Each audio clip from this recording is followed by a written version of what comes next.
I am starting a YouTube channel. So far right now it's titled The Daily Life Living as a Type 9, or oh gosh, it's called In the Life of a Day in the Life of a Type 9, or I'm thinking about calling it Daily Type 9 Living for short. I'm not really sure yet. For starters, I'm a 90s baby, and the interesting thing about the number 9 is that it is very frequent in my life. I am born in September, I'm a 90s baby, and I just took the official RHETI, Enneagram type test, and I scored a 25 for type 9. What this channel is going to be about is about the challenges I face every day as a type 9, but maybe not so much every day, maybe every week, just like the highest challenge I could meet and how I could reflect on those challenges and look back on them, or even take some personal growth from it. Gosh, this is hard. I'm pretty sure you're curious, why do you keep saying type 9 and what does that even mean? Well, I'm not an expert and I'm not a life coach, but I can tell you that the Enneagram is a system of personality typing that describes patterns in how people conceptualize the world and manage their emotions. The Enneagram model describes 9 different personality types and maps each of these types on a 9-pointed diagram, which helps to illustrate how these types relate to one another. It is a model of the human psyche, which is principally understood and taught as a typology of 9 interconnected personality types. Whew, that's a mouthful for me. Sometimes people affiliate the Enneagram to religion or Christianity.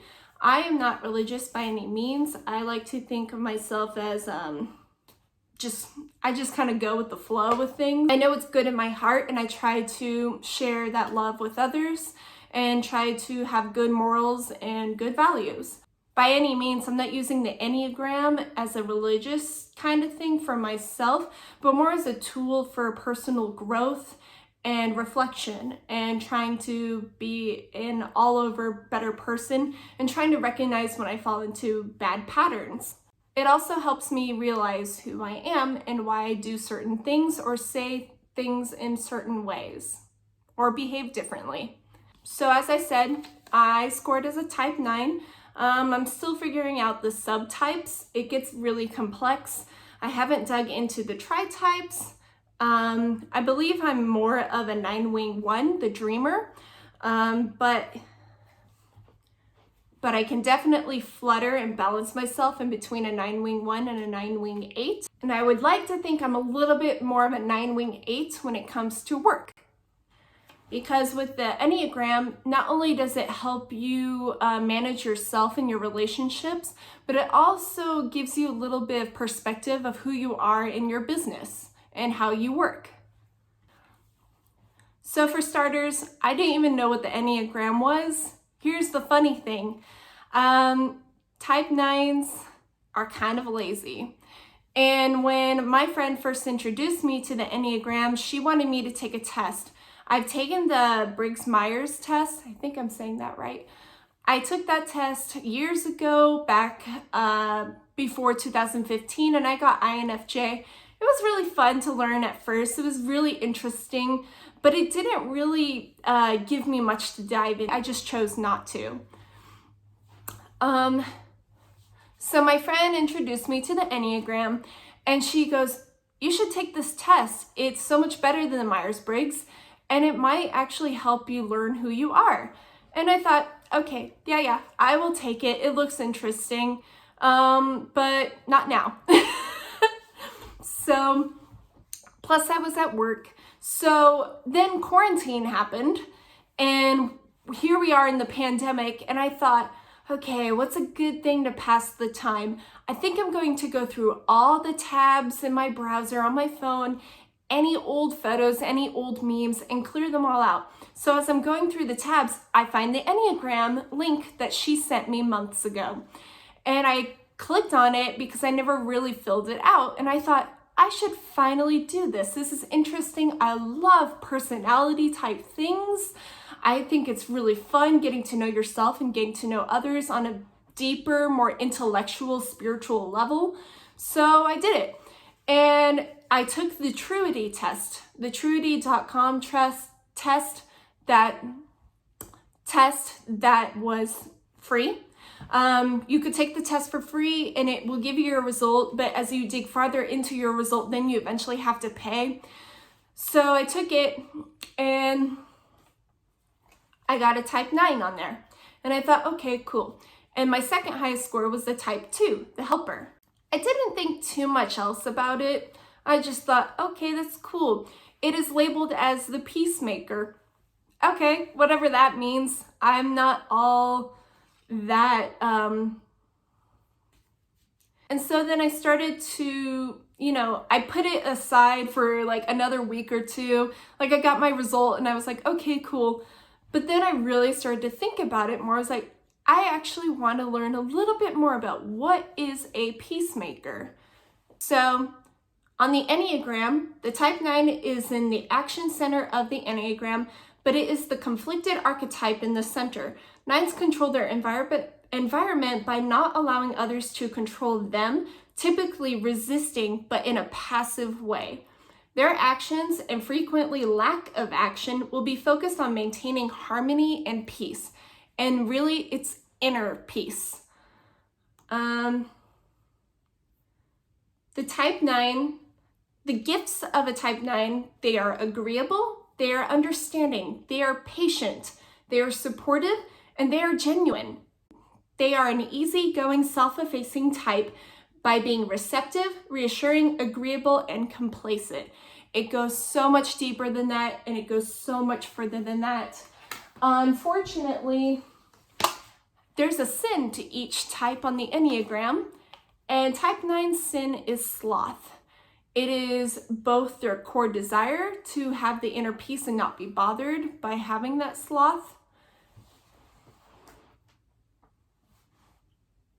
The basic desire to have inner stability, peace of mind, and the basic fear is of loss and separation. And the Nightwing one is a dreamer, but I can get back into that some other time. So, if you were curious, I have this handy little note that I wrote up to myself so I know pinpoints on what to talk about.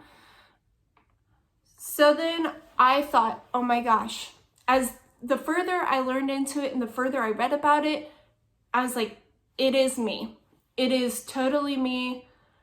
And it was mind-blowing. It was mind-blowing in a way because when I think about all the past experiences I've had and the past conflict and confrontation, which type 9s hate, and we passively try to be unmoved by conflict, it is totally me. We don't do it on purpose. It just happens unconsciously at times. But it just totally screamed me. And then my friend took the official RHETI, the Ready test at the EnneagramInstitution.com website, and she got a type 6. So I thought, I'm going to pay the $12 and I'm going to take this test again. But I was really nervous because I was for sure certain I am a type 9. It is who I am. It helps me reflect to all the other types in the Enneagram and how, unfortunately, I can merge with people. Just kind of going with the flow. It's the only answer to it's the only reasonable way that I know I'm a type 9. It is the only answer. It is the truth. It is me. So I was nervous to take the paid test because I didn't want to get another result and be completely confused by who I am as an individual. But I took it and I still got a type 9. The score was 25. Tying second was type 4, the individualist, type 2, the helper, type 6, the loyalist and or skeptic. third highest score was a type 3 achiever and or performer, which is actually my healthiest number I can go to, which is actually the healthiest number a type 9 can kind of tap into when they're trying to get things done. My husband, being super supportive and interested in the things that I like, decided to take the official RHETI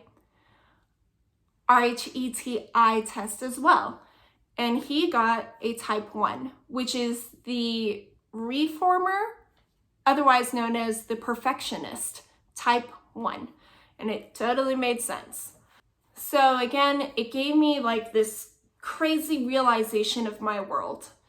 It stirred up a lot of flashbacks and memories. I'm like, oh my gosh, that is why I did that. That is why I said that. That is why I behaved in either a negative or positive way to conflict. Unfortunately, 9s aren't very assertive. We have problems setting up boundaries, and we have a really hard time saying no to people. 9s tend to fall asleep to their dreams, and they fall asleep to their wants and needs and what they like in life. In fact, we merge so much with people, we don't even truly know what we like. And it's kind of sad, in my opinion. So some facts about me. I officially have a type 1 husband. I have a type 6, one of my best friends. My little brother took the free test and he got a type 7, the enthusiast. And all the rest falls from there. I don't know what your type is, but it would be really interesting if you ever took the test and wanted to dig deeper into who you truly are. Finding out about myself and my type not only gave me a truth and realization to who I am, but it's actually also extremely painful to know why I did certain things and why I may have hurt people, why I may have hurt people's feelings. I've been told that your childhood does not shape the way that you are in your Enneagram type. It's just kind of who you are. It's kind of the person that you chose to become. I don't know if all of that's true, and it honestly makes me a little bit nervous to make this channel just because, and like my stressor number, which is a type 6, the skeptic, I'm a little nervous about how this will be perceived to people.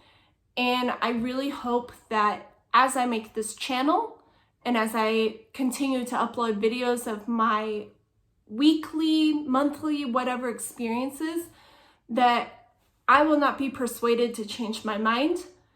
I hope that I will not be persuaded to change my thoughts and feelings on a subject or any sort of matter I'm going through, because type 9s tend to do that. We are easily persuaded to agree with others and that we forget ourselves. So I'm hoping that I tend to not go back and forth on certain subjects to where it's like very muddy and doesn't make sense anymore. One of the gifts about a type 9 is that we see everything from all sides. We have a lot of perspective about us. And unfortunately, I think that's what also has a struggle to make a decision for our lives and a thought on a subject. So that's why I'm nervous about this channel. I'm like, how am I going to be perceived if people don't like the content? It might be mundane, it might be a little slow, and it might be boring at times, but these are life things that are important to me in the ways that they fall and happen. So it's kind of a bit of an intro, and that is my life. Other fun facts, just to make this a little bit more lighthearted. I feel like my power color is navy blue, even though I love the color purple. I've been starting to like the color pink a lot lately too. But yeah, my power color is navy blue. I have 2 cats, as everybody knows, because I post about them so much. I love them a lot. I love a lot of art, as everybody knows. I feel like every fact I'm about to state on here, everybody already knows, but this is for the YouTube channel. This is for my viewers, if I have any that just want to get to know me a little bit better. Although I haven't been paying much attention to it anymore, I do love true crime, and my favorite genre of movies are scary / horror, thriller, gore. One last piece of information about me as a type 9 is I think I realized I was a type 9 since I was a toddler. It's a really sad story, in fact. I think I knew I was always a type 9. I don't think I'm saying this right, but basically my realization today that I'm definitely a type 9 was when I was a toddler. There was an argument in my house between my parents. I cannot remember what the argument was about. I really don't remember how it even escalated. I don't even know or remember how it came to be, but the results were a little disastrous. I'm not gonna get into too many details, but I remember that the cops were called and they came to our house, and one of the cops had to sit down in the living room with my parents and have a proper discussion with them on why they were fighting and why this behavior was not okay in front of a child, or or that it was disruptive towards neighbors. It was breaking noise complaints. My parents were damaging their home. And I just remember the cop was sitting there talking to them, and my mom was sitting on one chair crying across the room while my dad sat on the couch on the other side of the room. And I remember, or another chair, and I remember I kept going between my parents. I kept walking over to my mom. I'd sit on her lap, and as the cop asked her a question, she was stating her side of the story.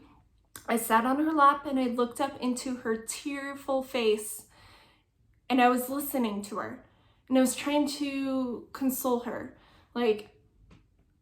Consult? I don't know. I was trying to comfort her. I was, saying it's okay.